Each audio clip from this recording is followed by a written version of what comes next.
Hey everybody, welcome back. My name is Ethan Jones. If you haven't already done so, you can check out my first video I did on my celiac diagnosis.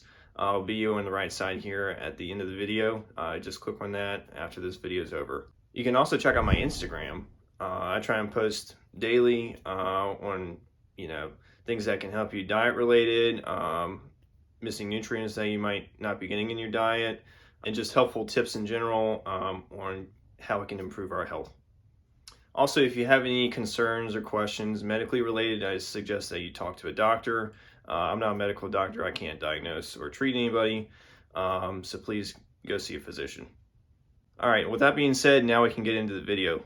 This is a video about the top 5 things I wish I knew post-celiac diagnosis. And these are in no specific order.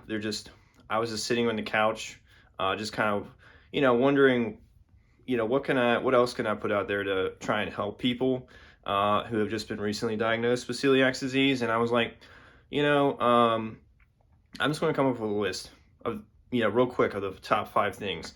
And honestly, it was a lot more difficult than I thought because there was a lot of stuff I wanted to say, but I just couldn't include it in a short video. So I just had to come up with real quick with the top 5 things that I felt were the most helpful. All right, so number 1, listen to your body, okay? Nobody else is in control of your body, you are. So cut out everything that's distracting you, whether that be alcohol, caffeine, maybe even chocolate, whatever you're addicted to. You might want to try and cut that out. I'm not saying you have to, but if you're having trouble listening to your body, that might be something that you could do or could try.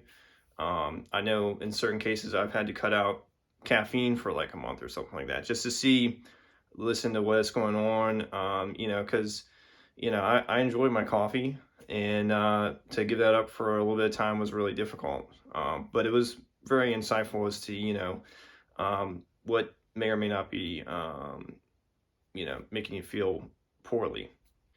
And the reason I say that is because, it's hard for your body to recover or heal if you're still taking stuff in that is making you feel like crap. So this is something that I wanted to put out there. All right, number 2 on the list is don't go down the rabbit hole of Googling symptoms. That's a place none of us should be going down. Unfortunately, I did for a little while, and it was rather dark and scary place that I don't want you to end up at, okay? So I'm putting that out there. Don't go do that. Listen to your body. Don't go Googling symptoms. Listen to your physician. If you really have a major concern, that's something that needs to be addressed, then please go see a doctor. But I can't stress that enough, go Googling symptoms, because you'll just make it that much harder to recover. Because if you're stressed about what symptoms you're Googling and what you're seeing on there, then it's going to make it that much more difficult to heal.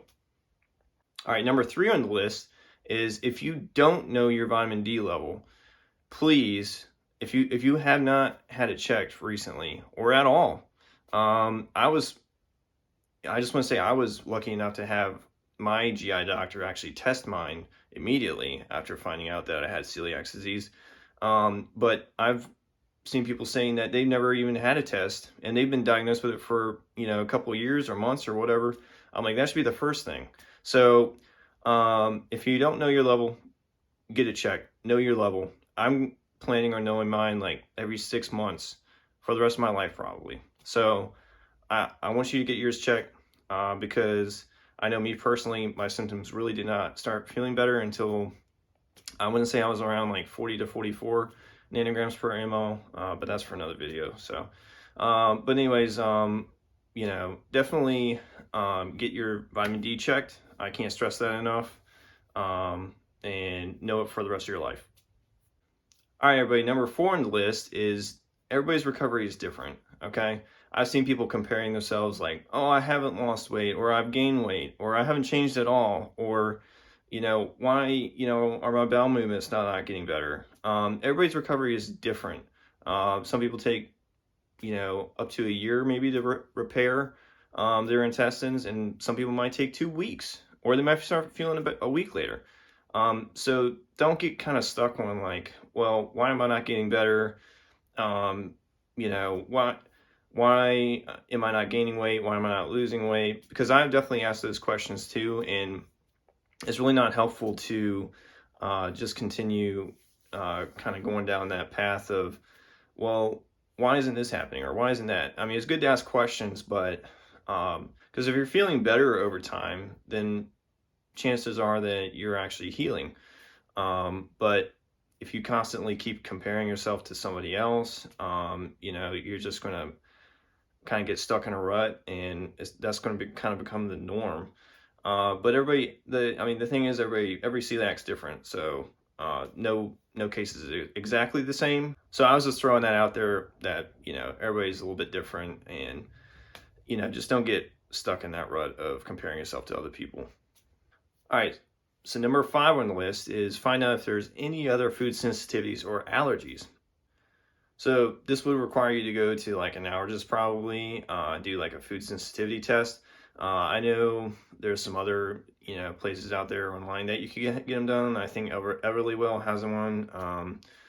Just to name a few, but just that was something that I came up with because honestly, if you're still ingesting things that you're allergic to, especially, your gut's not going to be healing. So, because your body's constantly producing antibodies, and it's really going to slow the healing process. And I think that could be the speculation, but it could be like why some people take longer to heal than others, because maybe they have other food allergies. So just throwing that out there. But like I said, if you haven't already done so, check out my other video.